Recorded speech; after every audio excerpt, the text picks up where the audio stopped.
Hello friends, आज की इस वीडियो में हम क्लास 7 सोशियोलॉजी एनसीईआरटी का चैप्टर नंबर 5 इसको हम गवर्नमेंट एग्जाम के पॉइंट ऑफ व्यू से डिटेल में समझेंगे। ठीक है, तो इस चैप्टर में बताया गया है कि महिलाओं ने समाज में बदलाव लाने के लिए कैसे संघर्ष किया और शिक्षा व अधिकारों के माध्यम से अपनी स्थिति को कैसे मजबूत किया उन्होंने। तो बेसिकली इसी टॉपिक पर ये चैप्टर है। ठीक है, तो पहला जो टॉपिक आता है वो आता है महिलाओं की पुरानी स्थिति। तो कैसी थी पहले महिलाओं की स्थिति?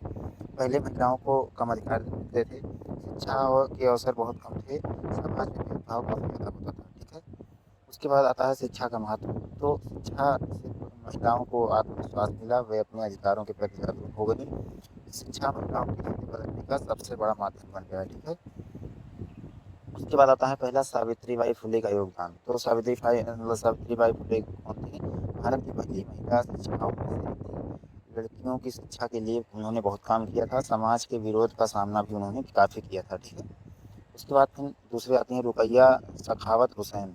तो ये कौन थी? महिलाओं की शिक्षा और अधिकारों के लिए इन्होंने काफ़ी कार्य किया, महिलाओं की स्वतंत्रता पर भी इन्होंने काफ़ी लेख भी लिखे थे। ठीक है, उसके बाद फिर आती हैं घरेलू काम और महिलाएं, मतलब ये टॉपिक आता है। तो इस टॉपिक में क्या है कि महिलाएं घर का बहुत काम करती हैं, तब भी करती थी, आज भी करती हैं, लेकिन इस काम के अक्सर उन्हें इस काम के बदले उन्हें कोई महत्व नहीं दिया जाता हमारे समाज में।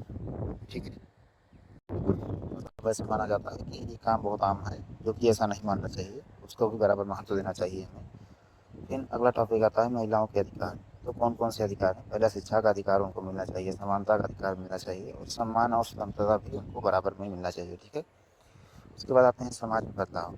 तो अब क्या बदलाव है अपने और अपने? अब महिलाएं डॉक्टर, शिक्षक, अधिकारी और वैज्ञानिक बन रही हैं, राजनीति और खेलों में भी काफ़ी ज़्यादा आगे बढ़ रही हैं। ठीक है, ये बदलाव आए हैं, जो कि अच्छी बात है।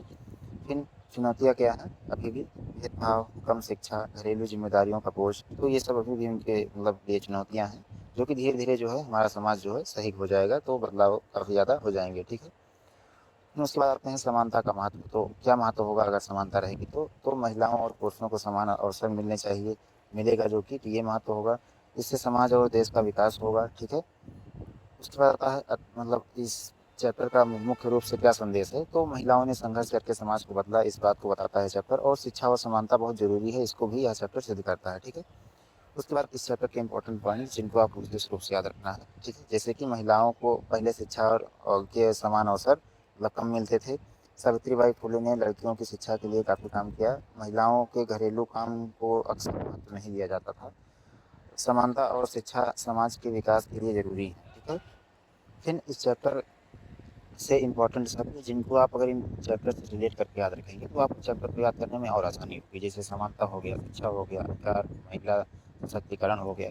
ठीक है, तो आशा करता हूँ आपको चैप्टर अच्छा लगा होगा। अच्छा लगा हो तो वीडियो को लाइक करें, चैनल को सब्सक्राइब करें। ठीक है, धन्यवाद।